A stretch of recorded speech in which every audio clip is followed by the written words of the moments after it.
Kolhapur ZP अध्यक्षसह एक सभापतीपद जादा, मंत्री मुश्रीफ यांचा फॉर्म्युला।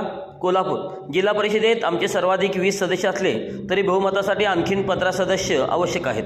भाजप, शिंदेसेना, राजेंद्र पाटील आढाव गट, जनस्वराज्याला सोबत घ्यावे लागेल।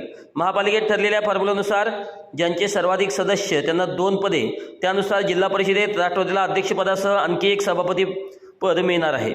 1.25 वर्षाला नवीन पदाधिकारी निवडले जाणार असल्याचा फॉर्म्युला वैद्यकीय शिक्षण मंत्री हसन मुश्रीफ यांनी जारी केला। राष्ट्रवादी अजित पवार गटाच्या जिल्हा परिषद पंचायत समितीचे सदस्य, कोल्हापूर महापालिका नगरसेवक, नगरपालिकेचे नगराध्यक्ष, उपनगराध्यक्षांचा सत्कार शुक्रवार झाला। मंत्री मुश्रीफ म्हणाले, गावागावात जाऊन मतदारांचे आभार मानत असताना त्यांच्या अपेक्षा पूर्ण करण्याचा प्रयत्न करा। राज्य शासनासह जिल्हा नियोजन, जिल्हा परिषदेचा सेस फंडातून जास्तीत जास्त निधी दिला जाईल।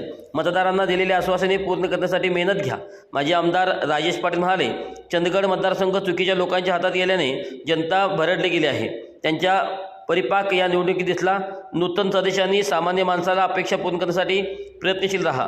नंदिनी बाबुळकर म्हणाल्या, राजेश पाटील व आमच्या भांडणात काही मंडळींना संधी मिळाली, यामध्ये नुकसान दोघांचे झालेच, त्याहीपेक्षा पक्षाचे मोठे झाले। मंत्री हसन मुश्रीफ यांनी आम्हा दोघांना एकत्र आणले।